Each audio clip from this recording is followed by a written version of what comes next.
Hello everybody, and it is Saturday, and it is a rainy Saturday, but I am at my local bar. You can hear from the background, it is quite busy. It has been a rainy day. There are more people in here, so you may hear people in the background, and they may be talking on a subject that you disagree with. But I am out in public, which means that you have to accept that there are going to be people out in the real world with an opinion different from yours. So, as a result, like I said, you may hear people talking about stuff, and you may be hearing them present it in a manner in which you disagree with. But again, when you leave your house, this is what you get. You get people having a different opinion from yours. So, I am hard at work here. I made another video to post earlier, but unfortunately, I was mispronouncing Brantley Gilbert's name. That's my fault, so I gotta reshoot this video. The reason why I was mentioning his name was because on the Comicsgate Kings, they brought up how a video was posted of him at one of his concerts, and basically how somebody threw a Bud Light on stage. He was like, nah, fuck that, threw it down the stage.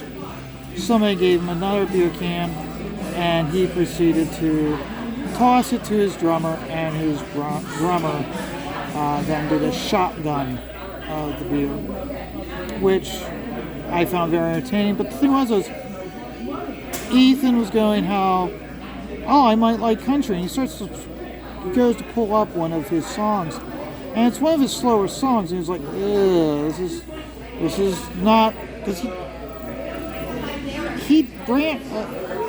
Brantley doesn't look like your standard cowboy / southern gentleman. He wears cut-off t-shirts. He has a lot of, he basically looks like a biker.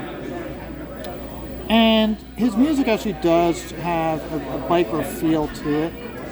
It's much more hard-edged, in your face, as opposed to what Ethan presented.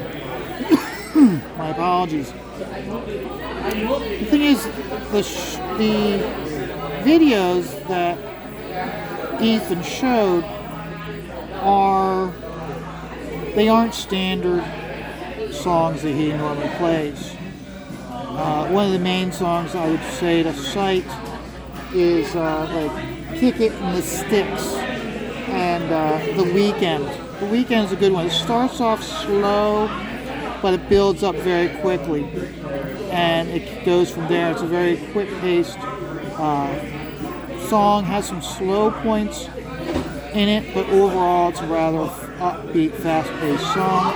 I enjoy it. And another thing, the one he does, which again, it's when you listen to the song, it's kind of upbeat, fast-paced. When you see the video, it starts off with a skit, kind of, where him and his buddies are out shooting their guns, and then they decide to throw a party. And it's another fast-paced, high-octane song, much more of a rock and roll song, or southern rock, if you will. A lot of what he plays, you could classify as southern rock and not country. So I would say those three songs, Kick It in the Sticks, The Weekend, Small Town Throwdown, and then the two last ones, there's one called Bottoms Up, which I really like. In the video, it starts off with everyone dressed as if it was Prohibition days, until they get to the party, and by the outside shot, they're still in their dress attire from Prohibition. But then when they go to open the doors, the camera shifts to the inside of the building, and they are now dressed in their modern day garb, and it's very southern, more southern rock than country. So I would say that those are the songs that really represent him, and not the way Ethan was, the songs that Ethan was showing. So I would say he gave Gilbert, gave Brantley he didn't properly portray how he actually is, how his music actually is. So, but it was still good nevertheless. So, and then, so that, I mean, I like Comics Gate Kings this week, this Monday. It was very good. This is the last weekend for Shane Davis's Inglorious Rex. So if you have not backed it, you're going to definitely want to back it, and make certain that you get the supplemental. If you haven't gotten the supplemental, I would definitely advise everybody to get the supplemental to Inglorious Rex 2. Okay. He has put a lot of work into it. He's telling a great story, and you don't want to miss out, especially with that supplemental. He's done very good to keep the supplemental material very closely related to overall story. You don't necessarily need it, but it helps out. I found that with the first campaign, he was able to provide a much more rounded story with having having one story about his girlfriend and how she came to become a Rex fighter, along with Rune and how he became, how he rose through the ranks to become the champ that he is. So I enjoyed it immensely, and I would definitely encourage anybody who is getting Glorious Rex to get the supplemental. He's showing how to do the supplementals correctly. I didn't feel like I did get Graveyard Shift. I didn't really feel Graveyard Shift 3. I didn't really feel the supplemental was really necessary. Whereas with Inglorious Rex, it really was important to the overall story. Now, I don't know if the supplemental to the third book of Graveyard Shift would, over the course of time, shows the importance of it. For me, for reading 1, 2, and 3, it really didn't do anything really for me as really being needed. So this week was an interesting week because we had on the Pop XP, we had a great interview with Bob McLeod, and he was talking about how he came about following his path into becoming a comic book artist and into now his retirement from comic books. I personally feel that he's one of those creators who his work is still at top of his game now, as when he was doing Wonder Woman, and when he was doing Superman, and when he was doing New Mutants. I think it's still there. So, and he was very candid, especially when he was talking about the New Mutants movie. The characters were there, and as he's put it, he didn't say this, but how he presented the information, his opinion, it came down to his characters were there essentially in name only, They really didn't embrace the embodiment of who these characters were. So I look at where it's like he was very truthful about it. I've always enjoyed his work. In fact, if you see him at a show, and this is why I really encourage anybody who's a fan of Comicsgate creators, is get out to the shows to not just interact with the Comicsgate creators you like, but also a creator like Bob. He has 3 books he has available for sale at the shows, which are very good. One is just how he does his inks, showing you what the layout pages look like, and then what they look like after his inks, and which is important to be able to look at how you get pages in breakdown format and how you interpret that information and enhance upon them with the inks to make them better. And then he goes, then he's got another one which is much more helps you with like layouts and panel layouts and how you put characters in a panel to move the eye around the panel and the page. A very good book. I don't know what the name of the book is off the top of my head, but it has a red trim on the cover, and I just definitely advise this one. I know Andy Smith did a flip through of one of Bob's books. So if you look at Andy Smith's channel, he does a flip through of the book, and he's as complimentary and even more so in the details of the benefits of this book that even I could cover, just telling you without you seeing the book and doing my own flip through. So, and then the following night, he had Jimmy Palmiotti and he had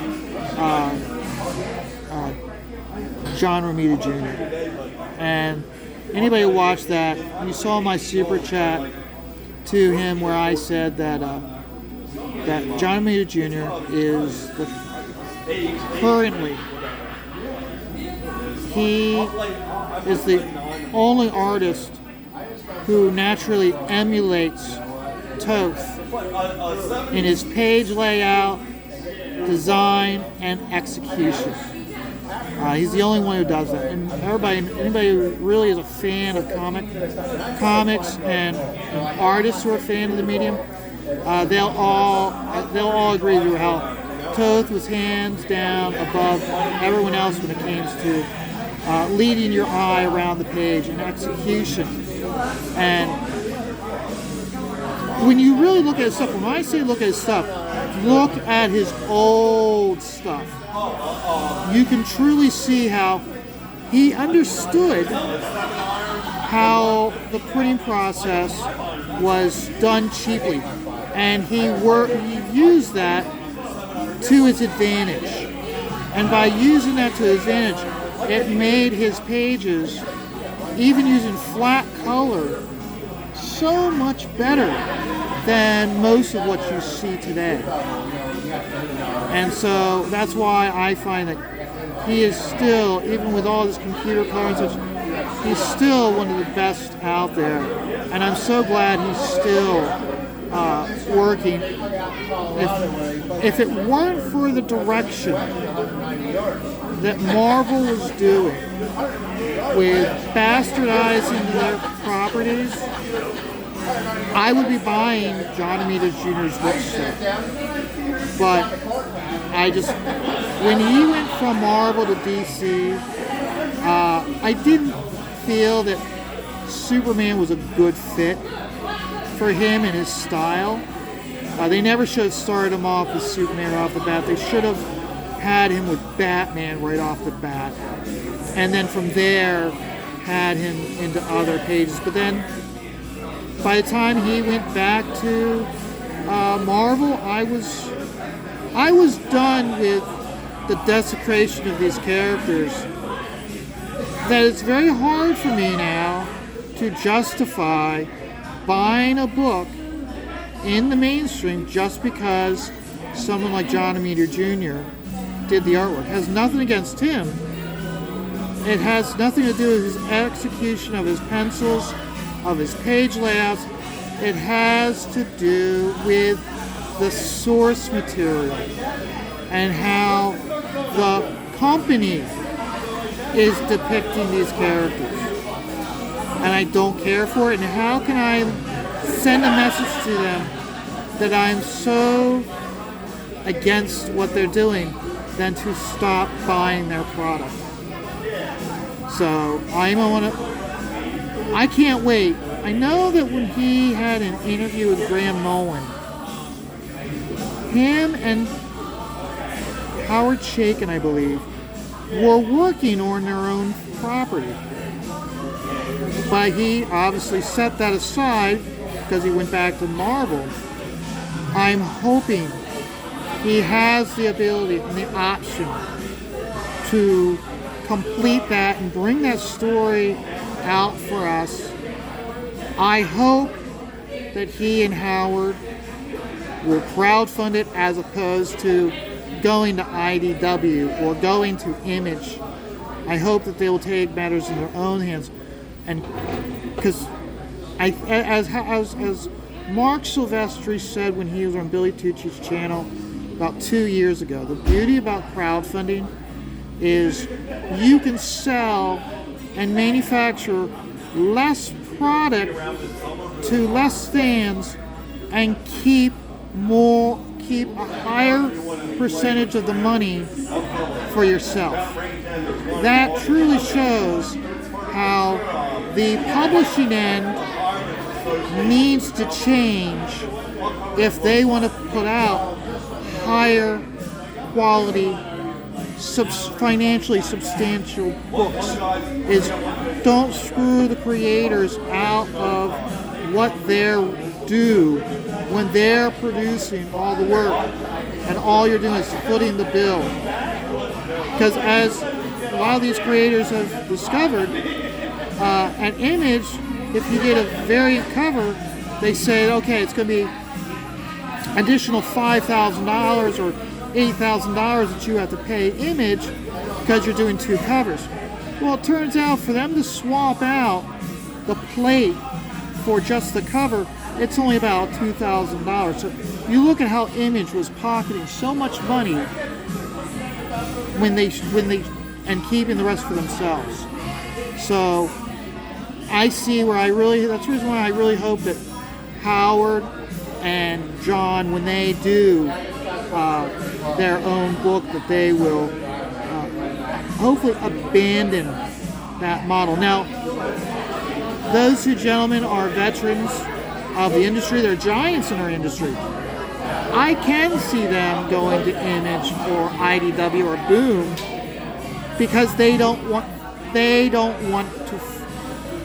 handle that end. Personally, I say there's enough small independent creators that can fulfill and ship out this book for them to take on that extra hat now and to start handling because you gotta keep in mind, with computers, John Romita Jr. is pretty much being expected for Marvel to do the pre-press for them. If you're doing all the pre-press work for them, take it up to the next stage. Do the mock-up.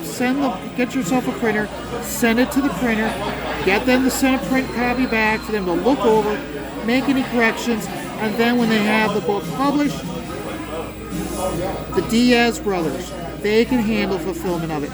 I'm certain Julia from Graham Nolan, she could handle doing the fulfillment for them. I say these guys, please enjoy this freedom, true freedom that all these other creators are doing. Do it yourselves. Don't go through Image. Don't go through IDW. As Graham likes to put it, the paradigm has changed. Embrace that change. But until then, hey, just take it all one dot at a time, guys.